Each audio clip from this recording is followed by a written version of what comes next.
Hello there, friends. It's Jimmie Maverick, and today I want to talk to you about how the Outlook rating works in my perfect fantasy draft.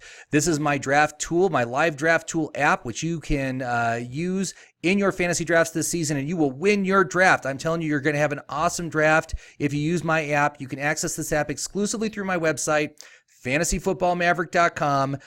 You can access it from any web-connected device. And it does scale to whatever size device you're on. So please go to my website, check it out, and subscribe. You're going to love it. So let's get right into it. So the Outlook rating, when it comes to the four key stats that I like to talk about, it's value, it's outlook, it's reliability, and it's consistency. Okay. Now, three of these are calculated stats. Value, reliability, and consistency are all calculations.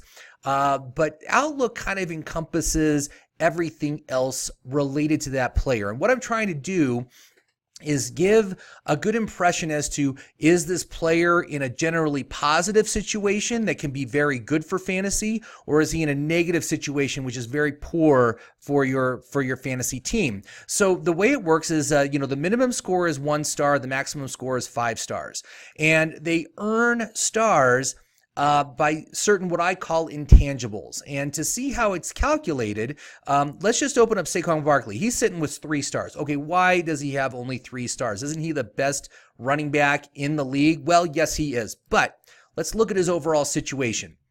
If you click on the player name and you open it up, down below the player notes, you'll see this positive criteria and negative criteria. So let's review what's the positive criteria about Saquon Barkley.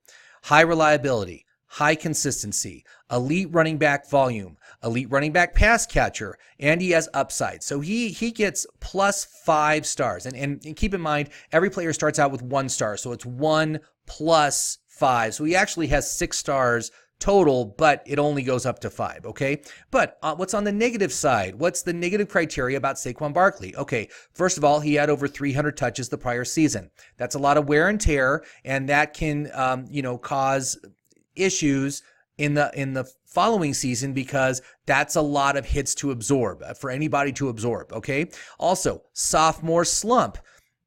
I am very much convinced that sophomore players, especially after they have a big rookie season, the chances of them falling off in their sophomore season is quite large. So sophomore slump of -1, and then they have the same coach with a losing record. That's also a -1. So they're at -3, but +5. So they only get plus 2 stars. So he gets 3 stars. Now, that is still a good rating. That is still a recommended rating. But again, you got to take the positive with the negative. Let's look at another player who actually has 5 stars. Let's look at Alvin Kamara as a comparison. Okay. So Alvin Kamara, what are his positive criteria? Okay, so it's a contract year after next season, so he gets plus 1 star for that.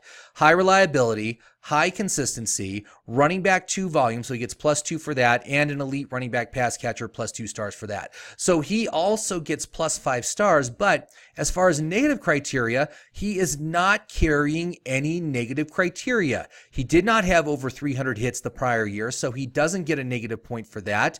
Obviously, he's on a winning team, so he doesn't get a negative for that. And this is his 3rd season, not his 2nd season, so he doesn't get the sophomore slump. So he gets a full 5-star rating, and that's basically how it works. All the players have both positive and negative criteria. Let's look at someone with a 1-star criteria.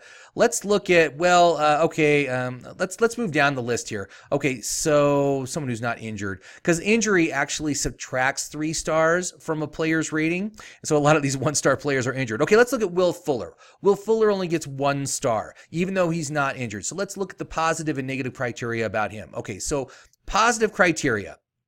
Contract year this season, plus 2. But he doesn't get any volume bonuses like we saw for the running backs. Why not? Well, he is only projected to get 91 targets, and that is because he is on a low volume passing offense. Houston does not throw the ball that much. It's like about 520 passes a year, and he's the number 2 receiver on that league. There's not a lot of volume that can fall his way. So he doesn't even get enough volume to get the flex bonus. He's below flex level volume in that case. But so what are the negatives? The negatives are downward trend in his usage. Okay, so that's this little downward facing arrow. His total opportunities with the ball, which is touches plus targets, went from 106 his rookie season to 62 his sophomore season to 45 last season.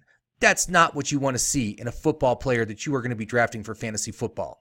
What else? Low reliability, low unknown consistency, and he's overvalued. So he's got a lot of things working against him. But he is being taken on average at around pick 69. He's a very poor choice for all of those reasons, and it's because of that I would not touch him. So that's basically how the outlook works. So thank you very much for watching this video. I hope you found it interesting, and please go to my website, fantasyfootballmaverick.com. Get the subscription to this app, because this is going to absolutely make the difference for you on draft days. And that's it. So thank you very much for watching. I appreciate it, and happy drafting, everybody.